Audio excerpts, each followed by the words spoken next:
Hi beautiful people. Today I'm addressing a topic that so many of you ask me about. Is watching porn a sin? Before we start, there's two things. One, my computer is broken. This truly sucks, you guys, because I've been struggling editing these videos, losing footage, losing my edits, and now finally it's just not working anymore. As much as I hate asking for anything and I am making these videos from my heart, I did just want to let you guys know where I'm at. So if you feel led to make a one-time donation on Venmo or a donation on Patreon, I would truly appreciate it. And I pray sincerely that every donation goes back to you guys 100-fold and that I can buy a new computer soon. Two, I noticed a bunch of you aren't yet listening to the God is Grey podcast. I'm so proud of and excited about the podcast because I bring on people of all different perspectives and life experiences, and I talk from my Christian point of view and they talk from whatever their point of view is. So those are really engaging conversations. I think you guys can learn a lot. For this week's episode, I talked to a woman that is addicted to pornography and masturbation.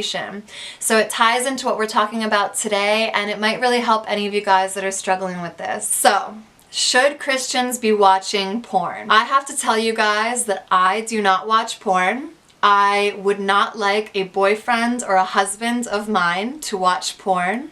And I do not believe that Christians should be watching porn. My reasons for this are not simple. I didn't read one Bible verse and decide that porn is a sin. I've seen it, I've researched it, and I've come to this conclusion on my own. However, I need to make it crystal clear that I agonized over how to approach this video because even though I personally do not believe Christians should be watching porn, that does not mean anyone should be anti-sex worker. No Christian under any circumstance should be anti-sex worker, and I will tell you why. As a society, we've considered what we call prostitutes or whores as less than or of little value. If you need an example, the Grim Sleeper may have murdered 25 or more women without being caught. These murders went unsolved since the 1970s, in part because we didn't have DNA testing. But it's also notable that these women were black and brown,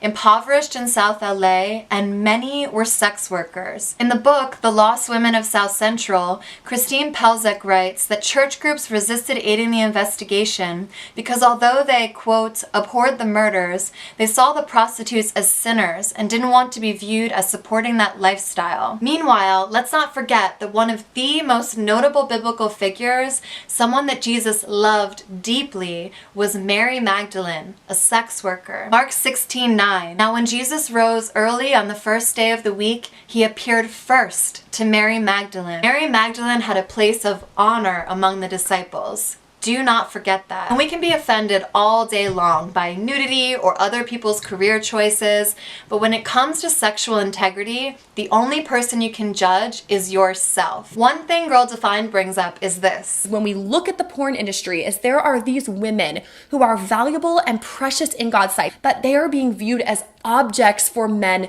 to consume. And I respect the heart of what they're saying. I really do. No woman should be diminished to her naked body or to the sexual acts that she does or does not do. But we as Christians also have to be mindful to not be teaching each other that a woman without clothes is a woman without value. We are all inherently valuable. YouTuber and former stripper Daisy Foxglove puts it perfectly. Your value has nothing to do with anyone else that has touched you, that has seen your body, that has interacted with your body in any capacity. Your value is yours, and there is nothing that can take that away. If you watch porn but fancy yourself more moral or more valuable than its performers, you are being a hypocrite. That said, I invite you guys to hear my perspective. These are the 3 reasons I do not believe Christians should watch porn. Number 1, there is no guarantee you are watching traffic-free porn. porn. If there are any happy, consenting sex workers listening, I want you to know that I love and respect you. I truly want to hear from you in the comment section in my email about your experiences and your perspective. And for number 3, I will be highlighting some of the more positive aspects of the sex industry. But regardless of your story, sex trafficking and the negative effects of porn are something that we need to address, both as individuals and as a society. The most concise definition of sin is something that causes harm. You're causing your body or your spirit harm, you're causing another harm, the environment. So one of my main problems with porn is that when you are doing a casual peruse of Pornhub or RedTube, you are not 100% guaranteed to be watching traffic-free porn. The idea you could be watching sex acts occur between someone that is not consenting and someone that is forcing them into it is a terrifying thought. Sex traffickers use physical violence, coercion, threats, whatever it takes to get people to perform in these scenes. So unless you're in the room and watching it being produced and know personally that everyone there is consenting and happy, you can really not be sure that you are not engaging in the harm of another person. This article from the Huffington Post also talks about the cause and effect of people watching porn and then participating in the harm of women. Dr. Gail Dines said, "We know that trafficking is increasing, which means demand is increasing. This means that men are increasingly willing to have sex with women who are being controlled and abused by pimps and traffickers. There are only 2 conclusions here: that men are naturally willing to do this to women, biology, or that they are being socialized by the culture to lose all empathy for women. The biggest sex educator of young men today is pornography, which is increasingly violent and dehumanizing, and it changes the way men view women. 2. Porn decreases your ability to have sex as God intended it. Romans 12:2. Do not be conformed to this world, but be transformed by the renewal of your mind, that by testing you may discern what is the will of God, what is good and acceptable and perfect." Now I know you guys aren't going to stop watching porn because Brenda told you so. That's like going on a crash diet. It's not going to work. You really have to understand the why of why you make choices. So I will give you my whys. First, our body is a temple. 1 Corinthians 3:16-17. Don't you know that you yourselves are God's temple and that God's Spirit dwells in your midst? If anyone destroys God's temple, God will destroy that person. For God's temple is sacred, and together you are that temple. Oftentimes as Christian, we demonize our flesh and act like our sexual desire is separate from us. But in reality, this is our temple, and sexual desire is a part of us. Instead of fearing our bodies, we need to listen to them. Instead of masturbating in the dark and being all scared and being full of shame, we need to pay attention to what we're doing, why we're doing it, and how it's affecting us. If you watch porn, I need you to ask yourself, is this affecting me neurologically, physically, or relationally? Did you begin by watching rough sex like hair pulling and spanking, but you've graduated to violent rape porn? 64% polled on nofap.com report that their tastes in porn have become more extreme or deviant over time. Is porn affecting your sexual health and ability to have sex? Among 27 to 31-year-olds on nofap, 19% suffer from premature ejaculation, 25% are disinterested in sex with their partner, 31% have difficulty reaching orgasm, and 34% experience erectile dysfunction. Finally, is your relationship, your finances, or time suffering due to porn? As Christians, it's hard to honestly assess our sexual behavior because we put married sex in the good category and all other sex in the category of sin. But we need to stop walking through life with these blinders and pretending these things aren't happening and really take care of our sexual health. I'm going to tell you something you might not want to hear. The spiritual life is one of self-control. And I don't care what spirituality you claim.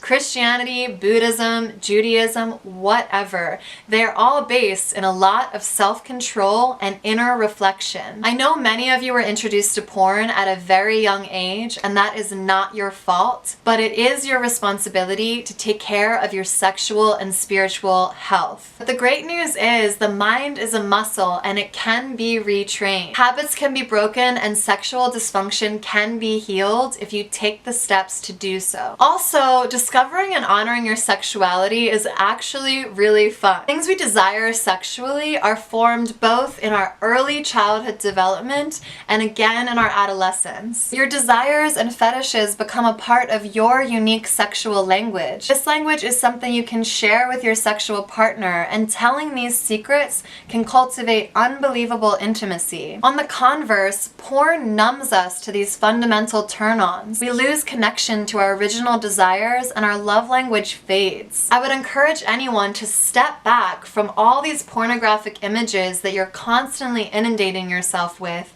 and actually seek out your true desires. Seek out true intimacy with your sexual partner. Number 3, porn is a bad education. For this one, I'll start by highlighting 2 positives. First, Girl Defined says, do you see any older, seasoned women that are in the porn industry? No, they might be on like the other side of it, but the women working in the industry in front of the cameras are young, beautiful women. But that's actually far from true. Porn is actually revolutionary in that it invites all different body types, ages, sexualities, genders, you name it, porn has it. I wish mainstream movies and media were as body positive as pornography. Nina Hartley is a notable example of someone making successful movies into her late 50s. She's also incredibly intellectual and wide awake in her choice to do porn. She's not the cliched broken-hearted porn star, so empowered sex workers do exist. Secondly, there is a wave of people making pornography that is traffic-free and committed to sex education. Erica Luss is a filmmaker who aims to combat the misogyny and abuse displayed in porn movies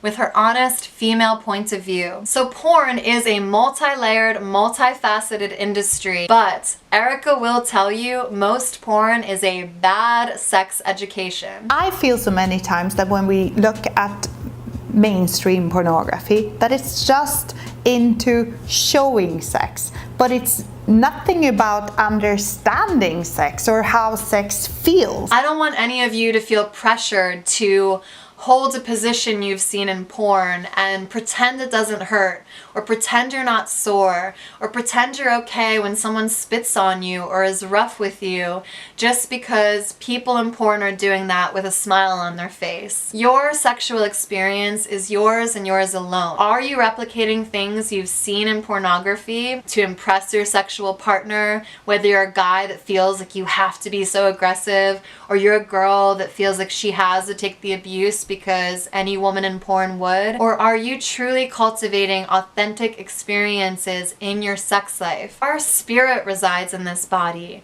so we as people, as Christians, cannot have blinders on about the way we treat this body that we're in. And let me remind you again, your body cannot be given away to another person. If you've been violated or you've had sex that you maybe now realize was not honoring of your body, don't decide that you have less value. That is absolutely not true. Life is a journey, our sexuality is a journey, and all I'm asking is that you really look at it and you really assess who you are, where you want to be, and how you can get there in your sexuality. Don't shame yourself and crawl on the floor and cry everywhere. Just fix it. Take those first steps to go on a path of sexual healing, to align with your partner, to align with your own body, and continue on in your faith with God. So that's it. Please engage in the comment section. I want to hear from diverse people with diverse experiences. If I got anything wrong, please let me know and please forgive me.